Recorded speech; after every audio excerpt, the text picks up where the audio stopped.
امریکی ڈاکٹر نے روتے ہوئے نومولود کو اس کے باپ کی باہوں میں سونپ دیا۔ باپ نے اذان کے لیے اپنے ہونٹ شیرخوار کے کانوں کے قریب رکھے تو وہ چپ ہو گیا۔ ڈاکٹر کے استفسار پہ باپ نے کہا، اس روح کو وہ وعدہ یاد کرا رہا ہوں جو اس نے عالم امر میں اپنے خالق سے کیا تھا۔ ڈاکٹر نے کہا، اس ننھی جان کو کیا خبر تم اسے کیا سنا رہے ہو؟ باپ نے کہا، یہ ننھی جان دنیا کی گود میں آنکھ کھولتے ہی اپنے دائیں بائیں دودھ کی تلاش میں گردن گھمانا جانتا ہے، بھوک اور آغوش کا تقاضا کرنا جانتا ہے۔ وہ یہ بھی جانتا ہے کہ اس کے کانوں میں یہ چند بھولے بسرے الفاظ نہیں بلکہ یہ تو جانے پہچانے الفاظ ہیں جو پہلے سن چکا ہے۔ اسی لیے اس کا شعور ان لفظوں میں اس قدر محو ہو جاتا ہے کہ اس دوران رونا بھول جاتا ہے۔ ہم سب وہ ننھی جان ہی تو ہیں جو اپنے اصل سے بچھڑ چکے ہیں، وہ ننھی جان جو بدلیوں کی اوٹ سے اس پار فرشتوں کی پالکی پہ حوروں کی لوری میں بہشت کی حسین دل فریب وادیوں سے جب دنیا میں اترتے ہیں تو اپنی ہی کسی دنیا میں غرق ہو جاتے ہیں۔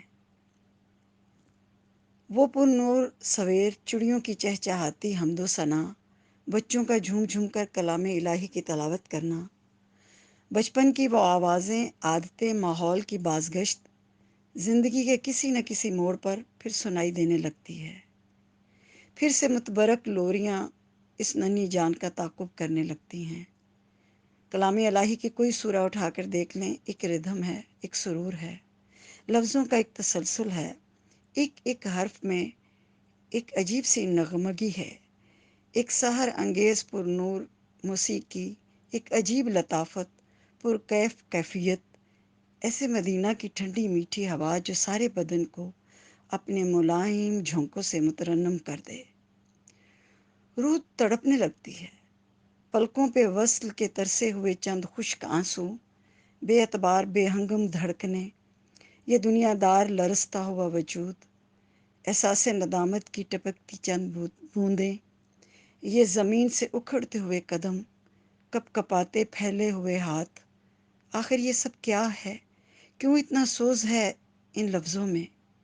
کس نے رنگ بھرے ہیں اس ذکر گلشات میں؟ کیسا ہے ایک سحر ان لفظوں کے نشیب و فراز میں؟ کون پنہا ہے اس روح کا داس میں؟ یہ کون ہے جو پکار رہا ہے اس قید تنہائی میں کہ آؤ پلٹ آؤ، گم ہو جاؤ گے؟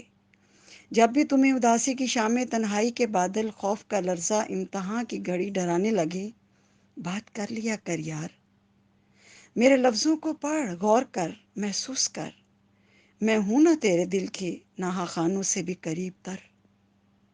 کیوں غیروں کی چوکھٹ پہ جاتے ہو؟ اور کون ہے جس کے لفظوں میں اتنا نور سمٹا ہو؟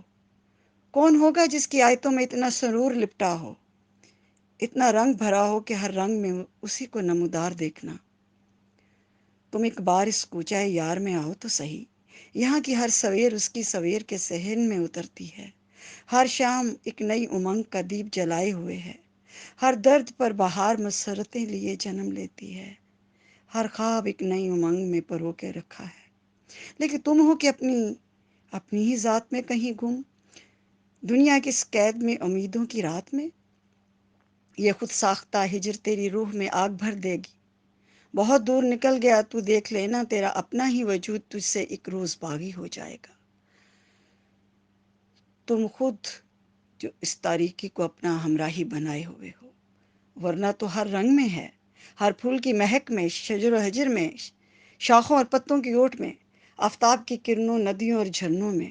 وہ کبھی مقام تخیر ہے، کبھی مقام سکوت، بجلی بن کر چمکتا ہے، کبھی بدلیوں کی اوٹ میں رمجھم کی مانند برستا ہے۔ کہاں تو نطفہ حقیر، کہاں وہ مالک بے نظیر، تیری یہ آن بان شان، حسن و شباب، مال و اسباب، نیکی کا زوم، تیری ذات اور قوم ہے کیا؟ تیرا یہ سارا تکبر اس کی ایک کن کے سامنے ڈھیر ہے۔ غیروں کو خدا بنا رکھا ہے جو خود تہی دامن ہے، جو خود بھیک منگا ہے، تیرا کیا جہنم بھرے گا؟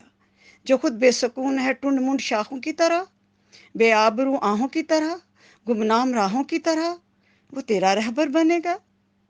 نظر اٹھا دیکھ بدلیوں کی اوٹ سے وہ ننھی جان مسکرا رہی ہے کہ اے چاکے گرے باں والے، تیری اپنی ہی ذات آج تجھے ڈرا رہی ہے۔